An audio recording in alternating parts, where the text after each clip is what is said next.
Hey everybody, it's Primus, and today we'll be taking a look at Studio Series Transformers 1 Airachnid. This lovely, terrifying lady comes straight off the screen from robot to VTOL mode in 36 steps. A vast improvement over her previous one-step figure. Taking a quick look at the box, no more scale detail backdrop for these Studio Series, simply a couple pics and a bio. Airachnid is the surveillance officer for Sentinel Prime. It's not really much of a bio, is it? Yeah, that's not a bio. That's like saying, Optimus Prime is leader of the Autobots. okay, and? Megatron is leader of the Decepticons. Okay. Want to talk about his vicious tyranny and... No? Just, yeah, okay. Anyway! Coming around to the other side, and we do have this gorgeous art of her. I do love the Studio Series boxes. Alright, let's open them up. Move out of the way, new queen bitch is in town. Airachnid is back and in phenomenal form. Just take a look at those spider legs, leagues better than any previous offerings. Airachnid here doesn't even need these spider legs to stand up at all. Somehow, despite only having tiny points of contact, just 4 of them, she is plenty stable. Coming around to the back of the figure, I mean, this is clean. She just has spider legs coming out of her back. I mean, that's about it. Little rotor. Nothing much going on. It's perfect.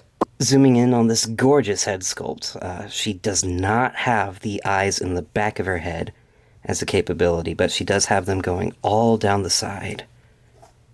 Both sides. Just perfect.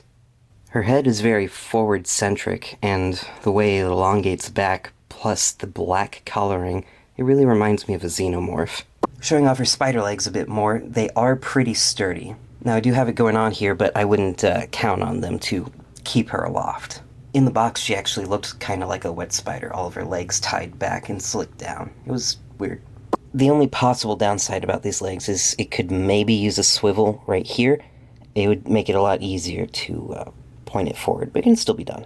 It's got a copyright of 2026 inside the leg, so I might have this just a tad early. This joint in particular, on the bottom right leg, has started popping off on me. You can see the piece itself is ever so slightly spread, so it might just need a little bit of heat treatment for it to close back up and hold properly. As for weaponry, Airachnid does come with 2 itty-bitty guns. They do have a 5mm peg and can be handheld, but I find it's ultimately too tight and really doesn't want to hang in there. Well, that time it actually went. Wow. Still a bit too tight. So I like to just keep them arm mounted. That's where they go for vehicle mode anyway. Airachnid does also have flip-out handguns, though primarily for vehicle mode. Transformers 1, more than anything else, has taught us integration. Use everything you can. So both of them, both sets of guns, can support your standard blast effects. As for articulation, Airachnid does have plenty, though missing a few key ingredients. They were kind of crucial to not have for the overall thing to be stable. Coming down to the legs, there is no ankle tilt, and that's really for the better. The fact that she stands at all, I don't want that ankle tilt. Coming up to the knees, and she kind of has too. She's got this reverse knee bend down here due to the transformation, and above this large chunk, she gets a good 90 degree. At the hip, she does have a good range of motion, great amount forward and back, not so much off to the side, but you can remedy that by moving her plate armor out of the way. So you don't have to move it as far as I did, just, it's an option. No waist swivel, it's due to how she transforms with this big flap right here. It might have been nice, but I really don't need it in this particular case. Coming up to the hands, no wrist rotation, maybe if she were a Voyager. It's really not that missed. She does have the ability, like I said, to flip out for another hand cannon. Ball joint at the elbow, it does provide a good range of articulation. Just a 90, but, you know, full swivel around, it's good enough. And then up at the shoulder, she does have a pretty good range of articulation, again, due to a ball joint, but you're going to have to move these spider legs out of the way to really get the full extent of motion. Speaking of which, these do have quite a bit going on here. The tip of the leg, if you can call it that, it's really long, but it is double jointed, as well as having some ratcheting sort of bumps here, giving it a few extra degrees. Another click in here, in and out, ball jointed on top of that. It can even come forward and back a bit. Taking a look at the bottom set of legs, similar thing. We've got a ball joint, and it can come forward and back. They left enough room. It can bump in and out at various stages on several joints. Finally, coming up to the head, it is a little interesting due to her neck being pushed forward and the elongation. You can't really push it any backward, but due to the transformation, she does have a good bit down, and it is on a ball joint for a full 360 degrees. For a quick size comparison before the transformation, here's Airachnid next to her fellow Wavemates Wind Charger and Barricade, her one-step changer from the main line and previous Airachnid from Prime, the rest of mainline Transformers 1, all of Studio Series T-Phone for now, and as always, Bad Neon. Megatron's here too. Got distracted. Alright, transformation time. First, what we're going to want to do is focus on the backpack. There is a lot to unfold back here. Primarily, this assembly. Now, I find the easiest thing for me to be working from the rotor up, then the legs, finishing on the arms. To give ourselves maximum clearance, let's open up the chest panel, flip her head in, and move the backpack all the way up so we can close that. There are some tabs that go into slots on her head. Moving a little higher, let's take this, swing this piece in, and untab it while opening up the blades. Come back to the front, lift up the tail, and turn it this way so all the detailing lines up. Back to the side view again, we're going to take these lower legs and swing them shut. There's going to be this bit right here is going to clip in on both sides. So we're going to do that while also clicking that into place. Same for the other side, give it the 1-2 combo. 1 and 2. And now whatever direction you have these lower legs facing, you see these slots right here. We're going to make sure those are pointing toward the top of the figure. And then tab these in together. Just 2 pegs, 2 holes. There you go. Coming back to the side, now you see these top legs here are on the ball joints that can swing around to the back. You're going to swing them forward, and you'll notice a little L2 or R2 on them. We're going to swing it so that it points down. And then from there, we're going to, whatever position we have the legs in at the time, make it more circular, collapse this, and tab it in. Now here's something the instructions don't actually show. Those slots from before on the lower legs, the reason we want them to be pointed toward the inner back is so we can take these legs and tab them not only in here, but also into the lower legs.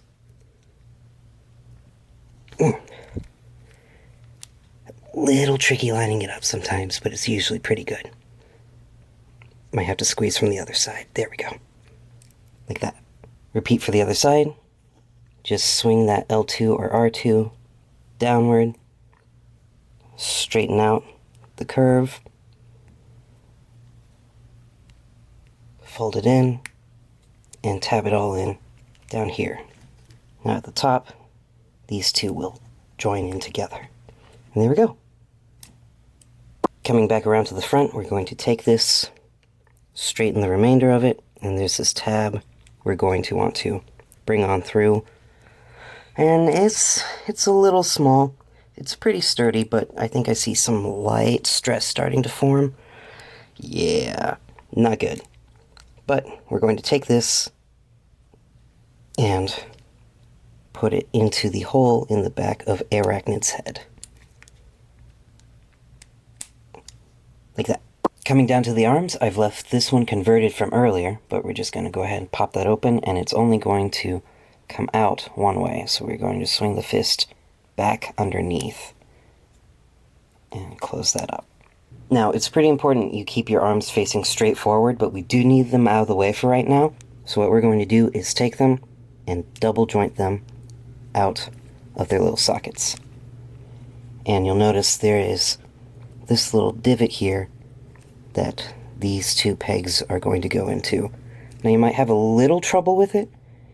I don't really, but if it does cause you trouble, try opening up the chest and pushing that through. That should give you extra clearance. I usually just keep it shut though. Swing those in, and if you have opened the chest, swing the head back. Oh no! Oh no!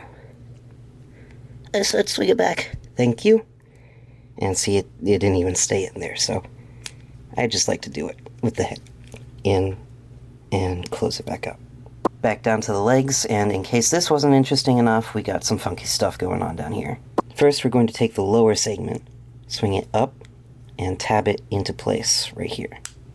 Then we're going to take this piece, and behind this notch, we're going to untab that and bring that all the way out. Same thing for the other side. You can do it in the other order if you like. Swing it out and tab it in. I usually find using this is an easier foothold for swinging it down. Now we're going to take these reformed leg sections, and one at a time we're going to swing them outward, toes facing out. Hinge this so that you have clearance for this mushroom peg to swivel 180 around that. We're then going to bring the entire leg up. There will be two tabs on the side of the body. We're going to take the lower one, and it will rest inside a mushroom peg joint down here, and the upper one is going to come into this slot up top. Just take that, push it all together firmly. Same thing for the other side. We're going to free up this bottommost mushroom swivel and turn this piece 180, following it up by turning up here 90 degrees outward. Flipping it around, bending everything into place, and giving it a good firm shove into its slot. Almost there. We're going to now take what were the hip panels, and you see these slots up here. We want them facing downward. So we're going to very carefully, in order to not pop them off, swing out the ball joint and turn them around. Finally, coming around to the back, remember how I said keeping the arms straight earlier? Well, there is a tab and slot in each arm, a hole on the front of the arm, a tab in the back side, tabs under here, and holes under here. So everything's going to be very secure. Order of operations: tab the arms together, the forearms together. Make sure these hip pieces are oriented properly. Tab the arms in unison into the rear. Finally, coming around to the front and aligning. Whoop. It's okay, we'll fix it. There we go. Aligning the hip pieces with their respective tabs, giving a good squish in the middle here. And here we have Airachnid in vehicle mode. I must say, she is significantly more accurate than her previous entry. Her enormous back rotor actually does spin, and pretty well too. It does sometimes get caught up on the underneath, so if you want to ignore that step of tabbing the bottom legs in, like the instructions ignores it, That'll free it up a little bit, but it still spins pretty well. Nice. This vehicle mode kind of reminds me of Dark of the Moon Laserbeak. It's the wings. The molding at the front also makes me think they're going to retool it into Shockwave, maybe somehow making the arms this front segment instead of the legs. I don't know, but it is a very unique VTOL Cybertronian vehicle. I love it. I don't have another figure like it. This is wicked. Unfortunately, the only flight stand port she had is now covered up by all of her bits, so you just have to kind of squeeze something in there. For a quick size comparison again, here she is with herselves, her wavemates, the mainline Transformers 1 cast, the rest of Studio Series T-Phone, for real this time, for now at least, and as always, Badinyan. Look at that, she even gets 2 new turrets in this mode. This Airachnid figure is gorgeous. She's a wonderful new addition to the collection. She's quite sizable too. I mean, look at this. We haven't had Deluxes this big in a long time. I know it's mostly just the legs fanning out. End me. Please don't actually end me. Thank you. I know it's mostly just the legs fanning out, but this is a nice size. Well detailed, clean in both modes. I love it. Airachnid was an absolute blast to figure out. Not only were they able to give her the full spider legs, but also make the rear propeller convert out and function is a marvel of engineering for Deluxe. They really said, let's take the leftover budget from Windcharger and put it to good use. I feel like I haven't seen them do that since '09. She might be a little bit specific or complex for some people, but as a collector, I mean, this has been a breath of fresh air.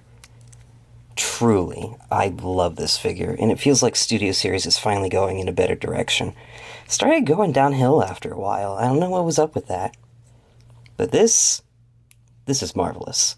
The weight distribution, the attention to detail, everything. I really can't recommend this enough. If you enjoyed Transformers 1, you're okay with a little bit of complexity, and you're of a skill level where you're not going to break off fiddly bits, I highly, highly recommend this figure. Worth every cent to me, even with the new increased price. This made it worth it. Thank you guys so much for watching. If you enjoyed this video, please leave a like, comment, and subscribe, and hit that bell so you don't miss any notifications. This has been Primus, and I will catch you next time. Take care.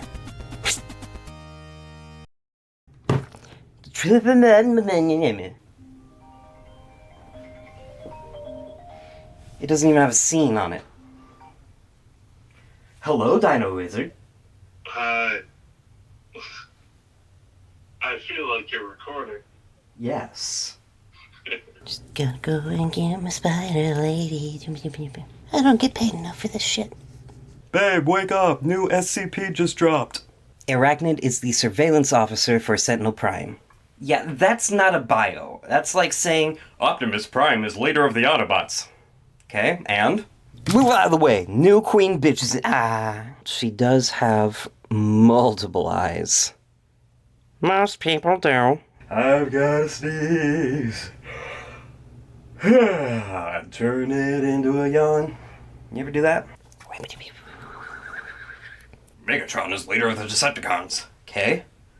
Want to talk about his vicious tyranny and... No? Just, yeah, okay. Getting that water off the screen. It's not water, I can tell you that. It's sputum. Cranberries, it's sputum. Bumblebee is a yellow car. Like, I can keep going. Boo, you whore. Dink my 2-gallon Dr. Pepper. Wait, 2 liter. Dude, imagine drinking 2 gallons of Dr. Pepper.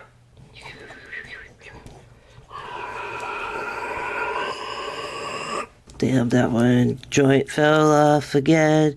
I don't like that it started doing that. Ratchet is a medic. You don't even go here. Dr. Pee-Pee. And here's Black Airachnid.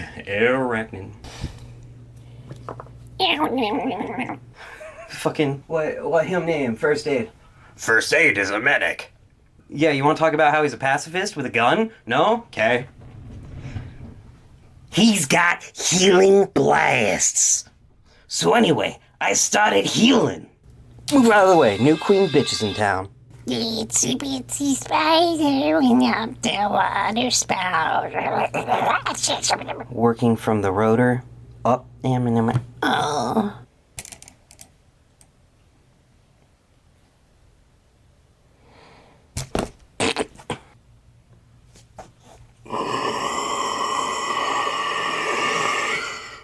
I don't get paid enough for this shit.